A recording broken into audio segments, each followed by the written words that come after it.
Hello and welcome to Hearts of Iron 4. I am Lord Forwind, here playing on the new Waking the Tiger expansion as Communist China. So I did a brief live stream of this and it did okay, but I didn't do as well as I thought I would be doing. So I'm trying this again, and this time I'm going to focus a little bit more on what I should have last time, which was beginning the infiltration of nationalist China. There, I start drilling. And overall, just use the mechanics, which have been added a lot better. So first thing you'll notice is I'm just going to do this, assuming you guys haven't know anything about the patch. You now have command structure. So we've got Mao Zedong as the field marshal, and under him we have Lin Bao as his general, commanding one of his divisions. In this case, we only have one division, so it doesn't make the biggest difference. And, well, that's kind of where we're starting. The first thing I'm going to aim for is something I found out last time, which, let me just disable that. We're going to want to, at some point, stage a border incident with these guys, Zibei, Sanma, or whatever. No idea how to pronounce it, so sorry about that. We will attack them and hopefully gain a little bit of territory on that front, and if we do, it will put us in a good position. We'll have doubled our land, which is going to be amazing if we can do it. But in the meantime, we kind of have to wait and drill our troops for a little while. Make so they get default reinforcement. So there's the new decisions tree, events and decisions, which are kind of cool since I now have to balance stability and war support. Stability gives some nice benefits to output, consumer goods factories, and political gain. War support is more combat oriented with mobilization, attack and defense, and command power gain, which is kind of neat. We also get a better understanding of our manpower. Command power is involving with like promotions and stuff. Also tactics. They have like staff office plan, force attack, last stand, and apparently another one which I don't have unlocked yet. But let's check out some traits. So there's earned traits, general traits, and then there's field marshal traits. Field marshals can only can get these traits, whereas generals can get these traits. And obviously, if we have used field marshal on general traits, the effects are reduced. But right now, since we have one army, we're only commanding one, there's no problem. So let's get Mao focused on organization first, and then we will do charismatic next, which will enable us to, well, overall just have our troops be a bit more effective in the short run. In the long run, we'll probably want to shift him towards more of the like stronger ones, expert delegator or logistics wizard and stuff. Considering he starts off with politically connected promotion cost, but that's not too useful considering he really doesn't have too much to promote, but maybe it's trait wise. Cautious for planning speed, plans slower. Lin Bao here, I'm saying it wrong, gets better experience if he's an infantry leader, which is an earned trait, and Mountaineer, he's better fighting in mountain warfare, which makes sense considering we are bordering mainland China and we've been kind of fighting in the mountains and stuff before the game started. Okay, we've strengthened the Central Secretariat. I'm going to take this agrarian socialism and then get to rectification campaigns, then I'll probably jump over to explore the tree. So over here we've got our government tree, over here we got our economic and Chinese Civil War and Japanese War, and then over here is diplomacy with Europeans. I could do two off the map citizen civilian factories. I might actually do that. I can't shift. Okay. Yeah, I can't replace it apparently. Need to wait to the focus to complete before picking a new one. Great. Okay, well, we'll probably do that afterwards. In the meantime, we can modify government. I'm going to pick a guy that gives us more political power income just because we use it for a lot more things than we did in the former vanilla game. It will make quite a difference. At least I'm hoping it will. I mean, we do use it for border wars and temporary decisions and bonuses, so I have a feeling it's an system they're going to expand a lot more on in the future. Well, we'll see. In the meantime, however, we will sort of accidentally zoom away from mainland China by accident. Sorry about that. And let's see, how are the troops doing? The troops are at least trained, so at least I'm not suffering through a penalty towards that. On the other hand, our production is absolutely terrible in terms of factories. The odds are that we survive are slim to none, but that was what made Mao historically so amazing, was that he survived that. We also have 3 achievements we can go for. With Mao as your leader, win the Chinese Civil War. Any Chinese nation have a level 10 field marshal. And as Communist China have over 100 military factories. All of which we are going to want to focus on, given time. So let's get some basic machine tools going. Also got to research this type of gun, because we're actually behind in equipment there, which is kind of amusing. Sadly, you can't actually create variants of infantry weapons, which would be kind of awesome. It's just not a thing. Also, they've updated Mao's portrait. He looks a little bit younger, although Chiang Kai-shek looks exactly the same.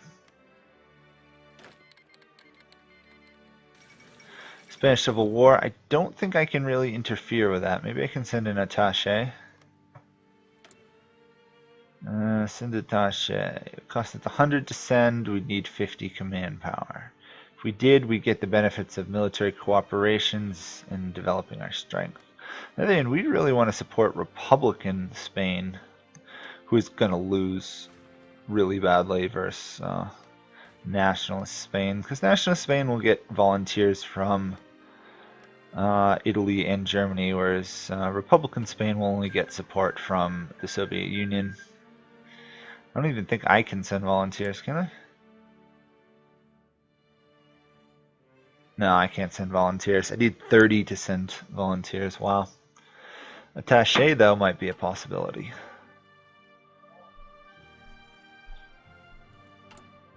Since we can't do border conflicts just yet, there's no rush to focus on that.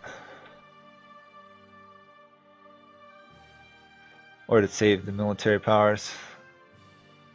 Okay, let's jump over, get these foreign investors. 2 free civilian military factories will be quite useful. And now let's send an attaché to Republican. We'll get 20% of their army experience gain, plus we'll get war support. They will not accept it. Okay. Non-aggression pact. Can't send it till now. They will accept that. Okay, we're sending an attaché. So the question is, what will that give us? It'll give us some of the experience as they fight, which is worth it. 20% of their military experience. Well, they are doing a fair amount of fighting, which will be useful. I'm not sure what else the benefits are. I don't know if even it costs me anything to maintain them.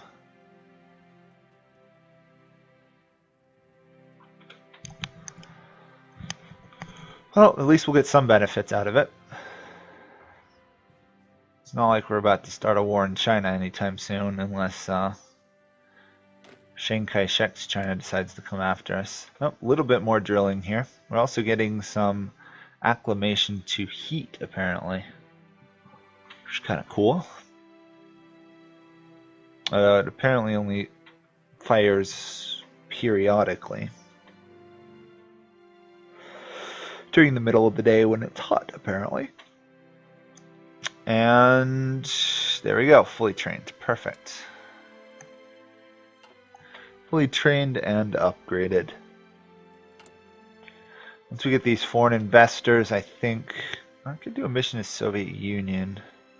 Invite Soviet advisors. I'll get a general. I mean, I could get a Soviet volunteer group maybe at some point. And I think I'm probably better on focusing on internal developments, reunification campaign, etc. The thing I need to get through to is infiltration, where I can get uprisings in mainland China and hopefully steal land from them during the war with Japan. I also need to make sure to actually accept their National Front proposal when it fires, unlike the brief live stream I did where I refused it apparently, which was monumentally stupid and a total accident. We get war support because of our attaché. Still getting a little bit of experience. Of course, I don't know if Republican Spain actually gets a benefit from us sending an attaché to them. We do lose a lot of our command power, though, by sending an attaché. That makes sense. And we can now start staging border incidents. Perfect. We want to stage a border incident at the Gansu border. We should be able to win, based off the live stream, I should be able to win the first border war against Sanma or whatever. Rectification campaign. There we go. Knew it was one of those. Takes a while to stage an incident, but then we just fight over like the single territory here rather than a full all-out war. Although in the scheme of things, right now I could probably win an all-out war. Can't do anything there. Do I want to throw an anti-air gun in there? Probably not. Let's strengthen forts, maybe.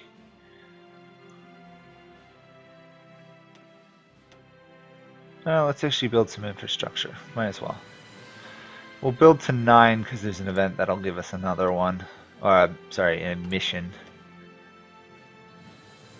Focus tree, I guess. The Yan'an base area will automatically add 1 infrastructure anyway. So we'll use that to get a little bit more infrastructure there without the huge cost. It's going to be really slow actually building it at all.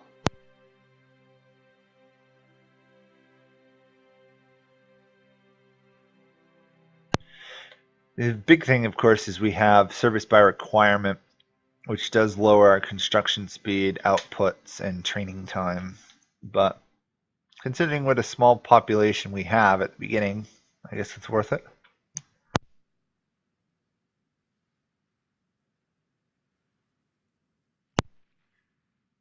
Maybe we can also get rid of some of these problems. Like the Red Army weekend would be a good one. I don't know how I actually get rid of that one offhand.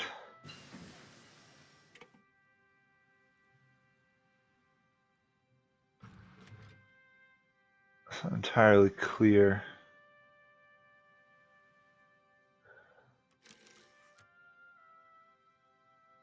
Huh.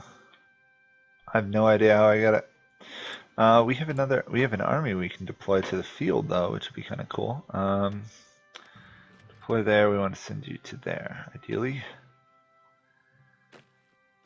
Okay. We can start escalate to border conflict, which will be good. Do concentrated infantry. Okay. I have no idea how I just got a random new general there. Okay, well, he is leading the border conflict. If we win, we get control of this whole region here, which is amazing, but only troops in these provinces can fight, and apparently only 6 on each side. So we should be able to win this. We'll see how it actually works out. Republican Spain is going to fall fairly soon. Actually, they're doing pretty well this time. Once they lose Madrid, though, it's all over. Let's see, what are the divisions sent? They've got Italy and Germany, and they've just got the Soviets. So that means the nationalists probably have tanks and the Republicans don't. It's cool that I can actually see the whole combat scenario just from sending the attaché. I have no idea if they're winning or losing. See, look at this. The Germans just totally outflanked them. Oh, we won the border war. Perfect. Look at that. So we just gained all of this land, which is amazing. Let's put a infantry commander in office. And then I don't really know if we need any base stability at the moment. Let's focus on land redistribution and merge you back into there. I don't know why you weren't in command of that group. And cancel all orders. Oh, do I have to cancel? I have to cancel your orders. Duh. We'll put our troops back on the border with Big Brother China here. In that case, if we end up in another war, we'll be able to have troops on the defense already. Although we're going to try and focus on... I have no idea what. So down here is the Chinese power struggle. Play for national leadership. The issue is, I don't know how you tell if you have more political support points. I think that's a matter of me having to go down to the infiltration decision so I can actually infiltrate and try uprisings in Chiang Kai-shek's area. We'll see. I'm definitely going to move towards that. Probably won't focus too much on the 3 rules and the land rent yet. Those are not huge penalties, really. The low popular support lowers, our stability and our war support, but overall it's not crippling. Oh, we're actually able to stockpile some of stuff there. Let's go for pocket defense and put another troop to being trained. More troops we have on the field, the better, for sure. Considering we're a relatively small nation with a very big manpower pool. Let's edit you. Let's stick in 3 more divisions of infantry. That way we actually have more manpower in each division, because the last thing we really need to worry about is the amount of troops we have. At least right now. Later on we'll have to worry about it a bit more, but if we look at mainland China, the main China, they have almost 3 million and they have volunteer only, so on the other hand we won't be able to get any more manpower, but maybe we can win wars against our neighbors and gain some more land that way, which would be awesome.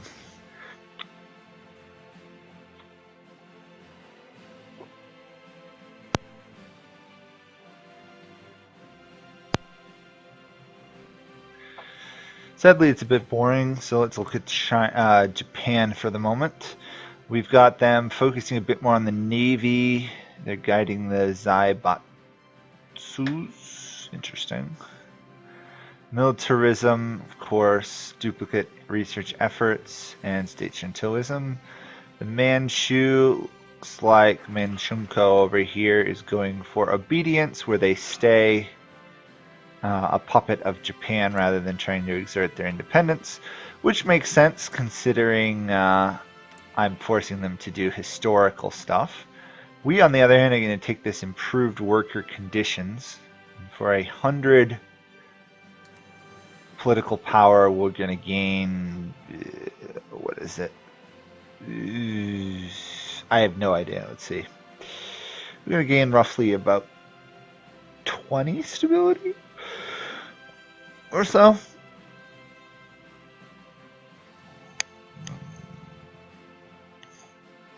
Yeah, about 20 stability or so.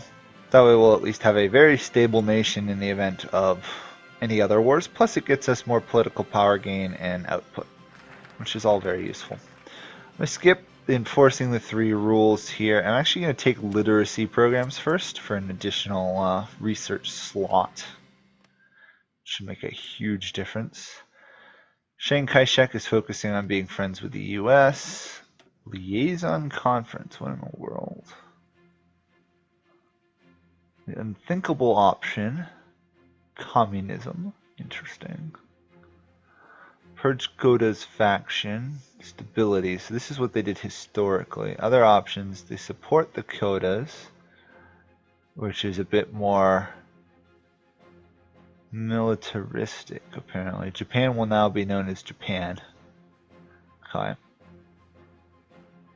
Apparently it gives you a modern shogunate where you go, instead of attacking China, you go after the Soviets. Interesting. Very interesting. Or you can strengthen the civilian government and head for a democracy. Interesting. Kindle the old alliance, you can join the Allies or create the West Pacific Treaty Organization, Pacific Guardian, Sovereignty. Interesting. You can become a real militaristic democracy, which is a bit unusual. Let's see, what do we have over here? The Manchurian product, boost Manchunko, and overall just strengthen them. Army expansion law, and then it's pretty much bonuses to research and stuff. Interesting. Well, that will be it for this first episode. I'll probably continue this. I'm having fun, and I'm also curious how it will work out. So thank you guys all for watching. Hopefully you enjoyed it, and I will see you guys all next time. Bye for now.